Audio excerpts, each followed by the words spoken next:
Hey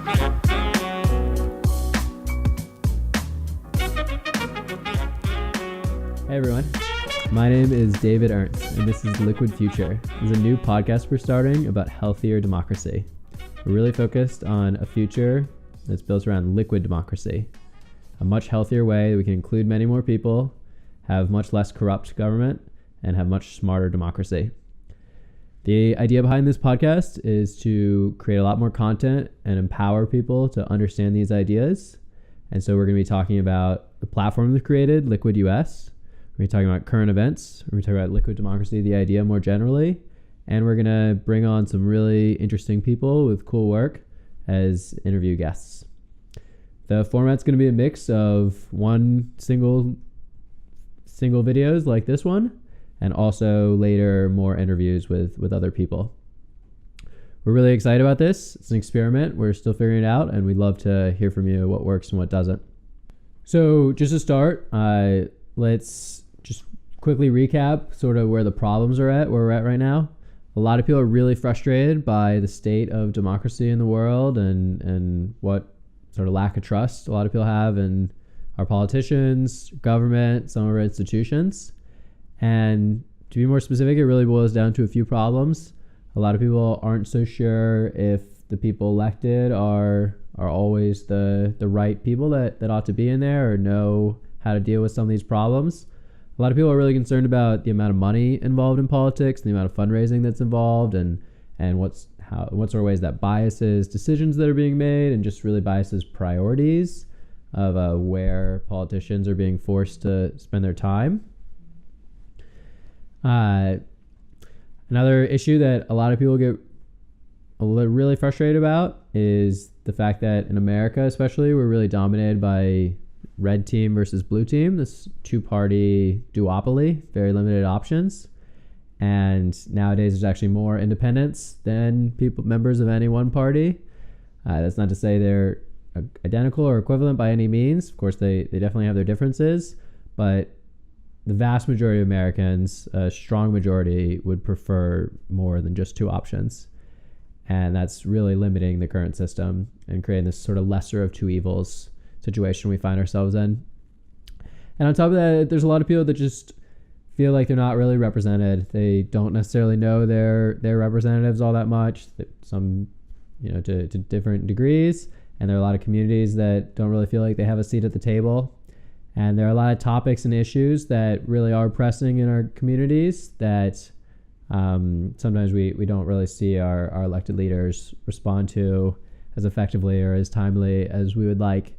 And all of these issues, believe it or not, Liquid Democracy has promised to address every single one of these issues and some more as well. And so very simply, very tight definition of liquid democracy. A lot of people sometimes frame government in terms of direct democracy, like rule by the masses, and what we call representative democracy right now, rule by elected experts, elected representatives. And a lot of people see those as like two extremes, like rule by the mob or rule by insular experts. And there's advantages and disadvantages to both sides. But liquid democracy comes and sees this framing and it says, wait a second, does it really need to be mutually exclusive? Can we get the best of both worlds? Does the situation need to be one or the other? And so it really combines both what we think of as direct involvement and representative involvement and improves upon both. And so very specifically what that means is that in a liquid democratic system, every citizen, every member of the body always has the option to vote on every single policy question, on every single votable item. Just like right now, what our Congress members and city councilors and state representatives are voting on, every single item, bills, nominations, resolutions, other items like that. Each citizen can vote up or down, yay or nay, just like elected leaders. Now, at the same time, of course, we're all really busy. We all have a lot of other responsibilities in our own lives and with our families and everything. And policy is really complicated. And it's really important to understand the details and get the details right. And it would be asking a lot to pretend like every single last person had the time or volition to weigh in on every single last issue. And that's where the idea of representation really shines and is really important. It's really great to be able to effectively like hire experts for us and sort of outsource some of the work of really staying on top of some of these questions and making what we hope are the right decisions to represent our communities. And that's the ideal of a representative. Liquid takes the idea of representation and says, what if we can empower representatives without needing elections per se? What if there's a way to pick our own representatives? And that's part of the idea of liquid democracy. You as an individual get to say, when I can't represent myself, this is who I want to be speaking on my behalf, or these people are who I want to be speaking on my behalf, or on these issues, this is who I want, and on these other issues, this is who I trust. And so very specifically, the way it really boils down is on every individual voting decision, you can vote directly if you want, one person, one vote. And if you don't vote directly, your voting power automatically gets passed to your already chosen representatives. So they're like a backup for you, a personal proxy. So it's the best of both worlds. You can always weigh in and you always still get representation. And it's really inclusive of both of these visions. For the people that like exactly what they have right now, liquid democracy lets you keep that. And for people that want to maybe disagree on a few things, you can now have that option. You can really authentically represent yourself in the world that you, the way that you want to lead the communities. And so it creates these options. It creates more options for you. And these are personal representatives. So if you lose faith in your own representative, you can always take that back at any time and pick new representatives. You always stay in control. And so it's really taking both these ideas of everyone gets a voice and everyone gets the best representation they can find and we deserve. And so this is culminated. There are a few different terms for this idea. Vote directly and pass voting power to proxies the rest of the time. The most popular term for this is called liquid democracy. Sometimes it's also referred to as delegative democracy, but that's a bit of a mouthful. Or peer-to-peer democracy, proxy voting, proxy democracy. But the way I like to think about this is democracy 3.0. It's part of this larger historical narrative.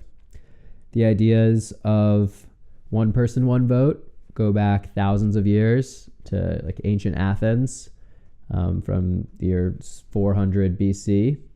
And this was really a direct democracy system. People would come together in the forum and advocate for their side. And this was a huge step away from a previous system of kings, really like most of the world saw. And that's direct democracy. That's democracy 1.0. It's ancient democracy, 2,000-year-old democracy. And then what we find ourselves in today in most of the world, what's really caught on around a lot of the world during the industrial age is this electoral representative system where we say, here's our one member that we're going to choose. We're going to elect them to go off to the capital to represent our community, to represent our district. And so we'll have 500 members of Congress, each one representing their local area. And this was a really powerful idea. I mean, these go back to like 1776. This is like 200-year-old democracy, a little bit earlier if you count members of parliament, the British system. But these are a few hundred-year-old democratic vision, and it's really a world. It looked quite different than today. It was a lot smaller, and of course the means of communication were radically different. There's no harnessing of electricity and things like that. And it is a really powerful idea, and there's a lot of great stuff there. And so much of the world we live in is thanks to that, and we can really be grateful for that. But at the same time, if you look around, you see so many people really frustrated and losing faith in the way things work right now. And so that's where liquid democracy comes along. referred to as Democracy 3.0, democracy for the information age, democracy reimagined for the 21st century. And so it's this progression, it's this long arc of ever improving system, like Abraham Lincoln talked about the unfinished work of democracy. And it's imagining what a much stronger, much more accountable, much more inclusive, much more trustworthy democratic system can now look like in the 21st century, thanks to the tools and technology that we now have available to us all around. So it's part of a larger vision. People have been exploring these ideas to varying degrees and in concrete ways for a while. The first really concrete formulation of you can vote directly, and if you don't vote, your voting power gets passed to your representative. That idea is about 20 years old from this PhD thesis, originally with the name Delegative Democracy. And there have been experiments. This is a growing niche interest. People get really enthusiastic about making this a reality, not just in America, but all over the world. So there have been experiments in government in a number of European countries. There's movements in Australia and South America, interests in parts of Asia as well. And we can go into more details about all that at a later time. And also experiments in private communities, so private groups that have started up and use inside some larger organizations and even inside some companies for internal decision making. And so the point is that this liquid democracy movement is large, and there's a lot of really impressive, passionate people out there, and it's growing. I mean, a lot of the people that are working on this stuff recognize that this is a ways away, but it's a compelling vision, and each step we get there is moving us in the right direction. And that's what we're here to talk about. We want to help get more people to become aware of these ideas and feel confident to understand what we're talking about, what liquid democracy promises and how it works, and how we can make it a reality. And so we see this as part of a much larger movement. And so just to talk about that, how do we make this a reality? So there's a lot of, for a while, there's been a lot of enthusiasm, and there have been some experiments, but in a lot of ways, this does depend on digital infrastructure, on some technology out there. And so myself and some others have been working for a few years now on a platform that we call Liquid US, bringing liquid democracy to the US and making it really easy, totally free, totally trustworthy, verifying identities, and making, putting these tools right in your hand. And so that is this platform, www.liquid.us. And it works on phones, it works on your computer, it works on library computers. We try to make it as accessible as possible. And the magic of it is that people are already starting to do this. We just make it transparent where the community feels on different decisions. And so we're already changing policy on the local level, and we're starting to see leaders on the state level and the beginnings of some activity on the national level of things moving in the right way. And we really connect individual citizens to our elected leaders, and we just make it clear, are there sometimes gaps between what citizens want, what constituents want, and how our elected representatives are voting, and just making that transparent and sort of creating these records of transparency of what we want our representation to look like. So just to sum this up, Democracy 1.0 is direct democracy. One person, one vote. That's it. No representation. 3,000 years old. Democracy 2.0 is electoral representative democracy. And this is what we see right now. This is not even one person, one vote. One person, one vote to pick a representative, and then a tiny, tiny, tiny group of people makes the decisions for everyone. 500 for 300 million in America. And this is like 250-year-old democracy, Democracy 2.0. Democracy 3.0 is what we can now realize. This is liquid democracy. And the key idea here is personal representatives. You get to actually pick your own proxies, and these are backup representatives. So you can always represent yourself. You can be your own representative and vote directly. And anytime you don't, you've already assigned, this is who I want to be my representative, and you made that choice yourself. And you can even break it down to say, On education issues, this is who I trust.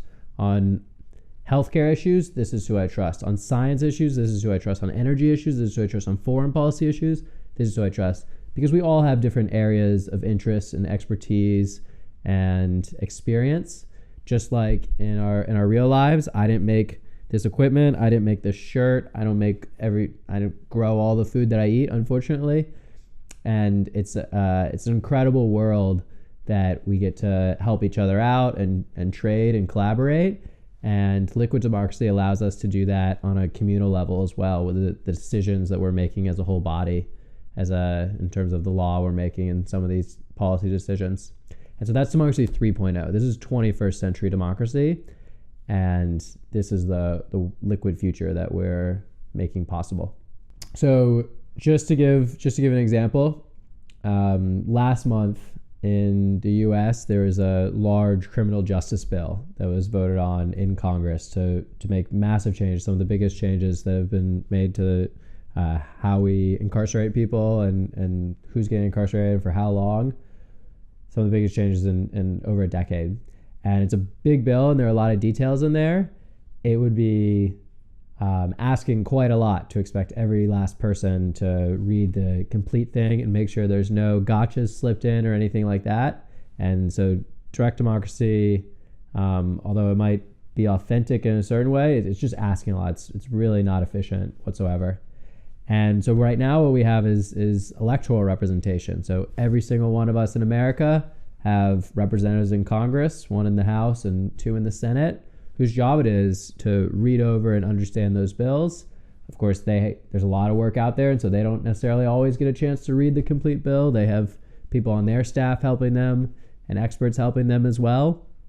But they weigh in on our behalf, and they vote for each one of us, yay or nay, and they wield inordinate power representing millions of people, each one of them, a single yay or a single nay.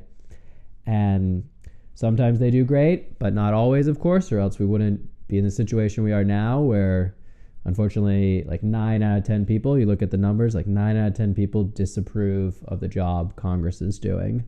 And those stats have been real for about 20 years now. For a long time, between 10 and 20% have consistently, the approval rating for Congress has only been between 10 and 20% for a long, long time now. And it's not a great place to be in, and it leads to all these other problems.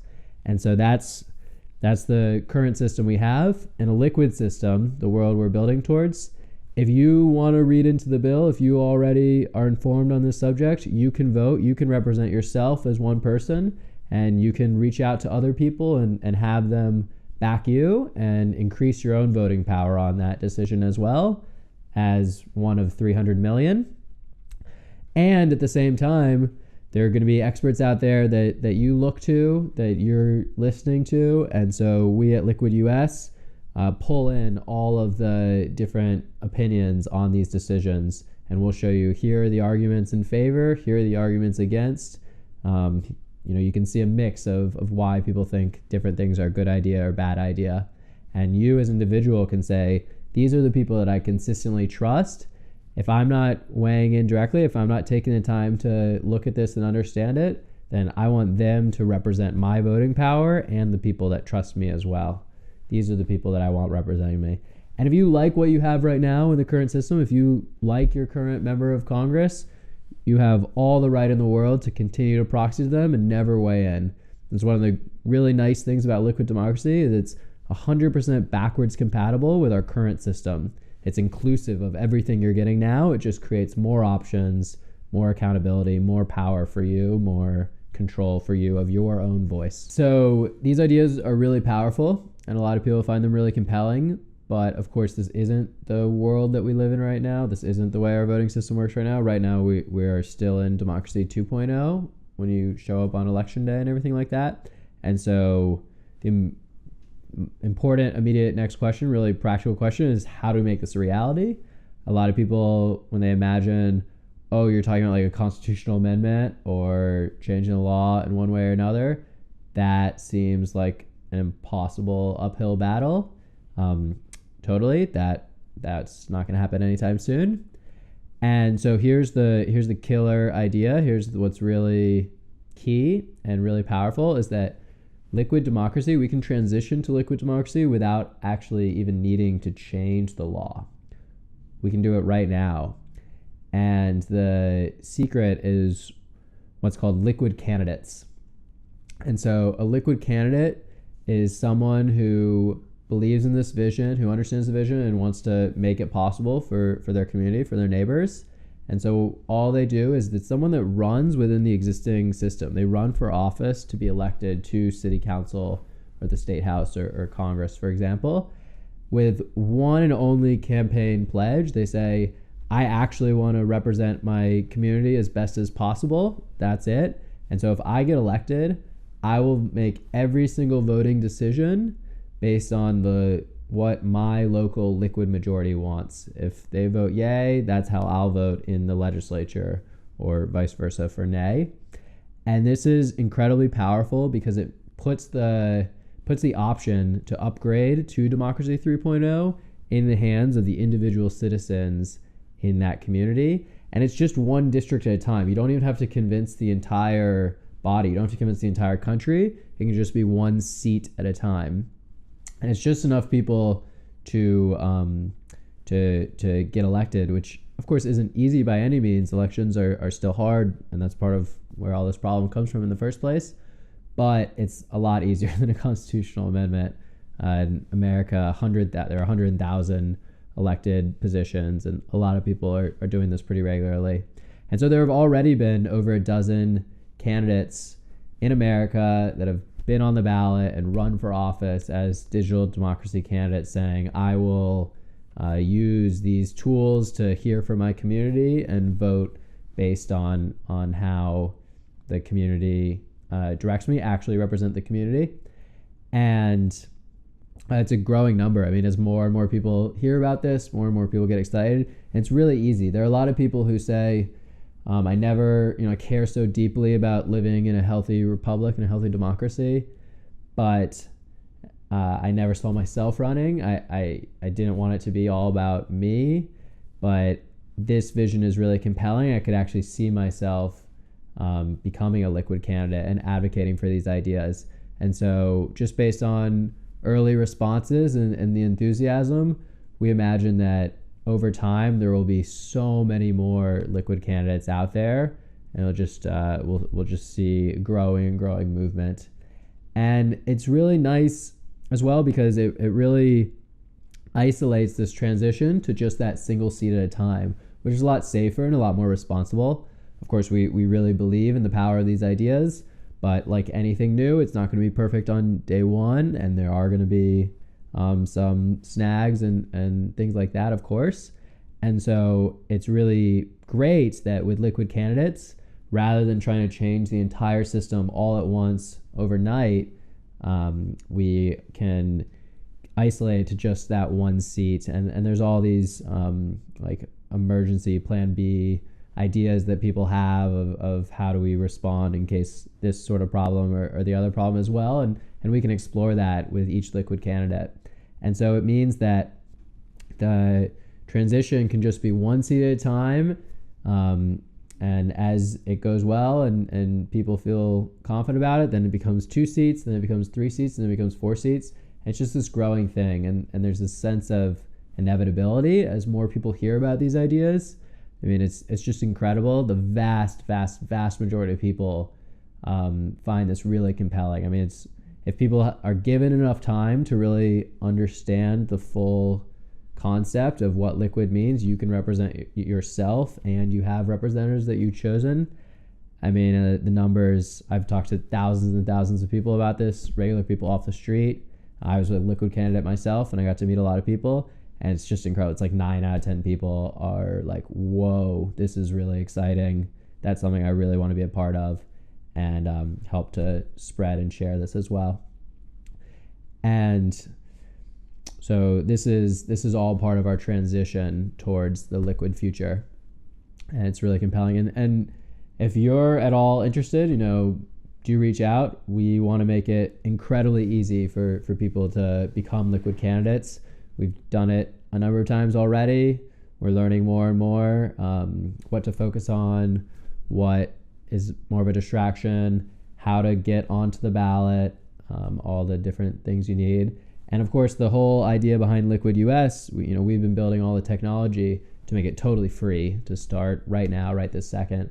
And we're already working with incumbent politicians as well. There are a lot of elected leaders that believe in ideas of more citizen engagement and transparency and accountability, who really do want to help champion this vision as well. And they're saying, I'm not necessarily ready to make every last decision based on this system just because it's early in our district, but I do want to hear from people on via Liquid. And so please do reach out to me.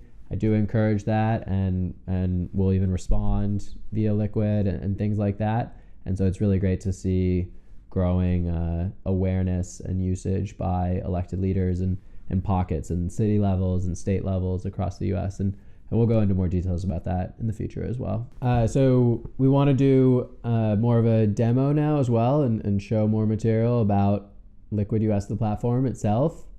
But you can always go to it yourself at www.liquid.us. It works on every computer around the country and on your phone and in the library and as many places as possible. And this podcast, it's up on YouTube, and we want to make it available in audio form any place you can find podcasts. And you can find it at Liquid Future is the name. And we're also putting it up at the website liquidfuture.org. And it's early starts. We want to hear from people what works, what doesn't work. And so any feedback you have, it's definitely appreciated.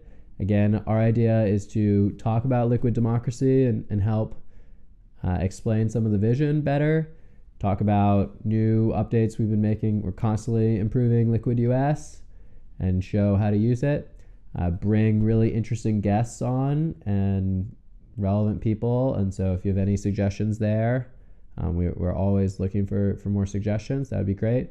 And also comment on some current events when, there's so many times once you understand this liquid vision where you can't unsee it and you can't help but think that, this problem that's, total mess would be a non-issue in the liquid future that we're building towards.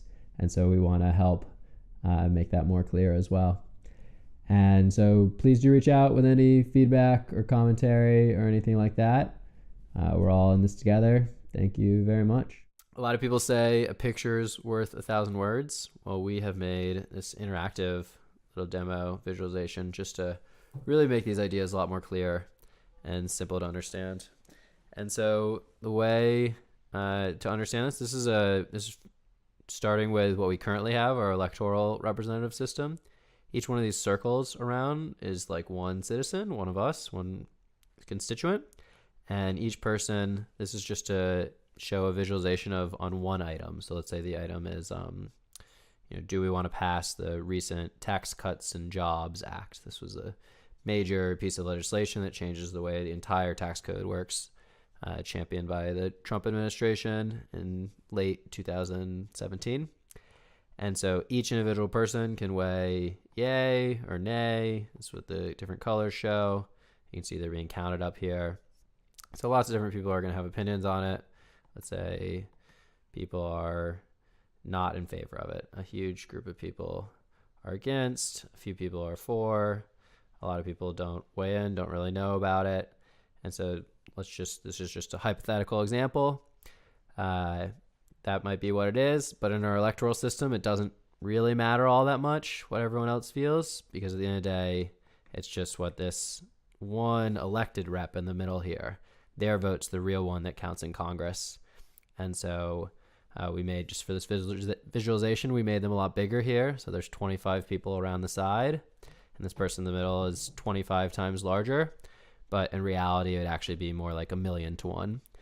Because there's 1,000,000 constituents per representative in Congress. And so that's what our current system is. It doesn't really matter where the citizenry feels about individual issues. What really matters is the elected rep. And so every few years, the citizens get to hopefully vote them out if they can. But there's there's some stats around that. Okay, so now switching, let's switch over to liquid mode. There's a link here. We'll just follow it up here. This is what liquid looks like. So now again, each one of these circles represents one citizen, one person. And so any person in the same way, they can weigh in, they're in favor, they're against, same thing, same question. But the powerful thing here is that some people have chosen to proxy their voting power. So see, Vincent here is voting against, and Fernando has also said, wait, I want to trust Vincent. However he votes, that's how I want to vote as well. And so you can see this on a bigger scale here. Andrea here, let's say, she's against this, and all these people in the community have either said they directly trust Andrea, or maybe Colby here, he has a lot of people backing him. And so all his community that he's coming with, when he trusts Andrea, that gets carried around as well. So this really illustrates this voting power. And then you always stay in control of your own vote. These faded circles are showing the inherited votes via proxy, via the delegate. But if you want, you can always overrule and take back. You stay in control. It's always your choice. And so this is just to make it really clear. This is how proxying works in a liquid system. You can vote directly, and you've already assigned your chosen representatives. So this is all just hypothetical, just to make it clear how it works. But you stay in control. You can change your representatives at any time as well. And you can break it down and have a lot more flexibility over all this. You can also see that this is an interactive demo. Anyone can come see this. This is at demo.liquid.us. You can access this right now, and here's the link to switch to what we were showing first with the electoral mode in there.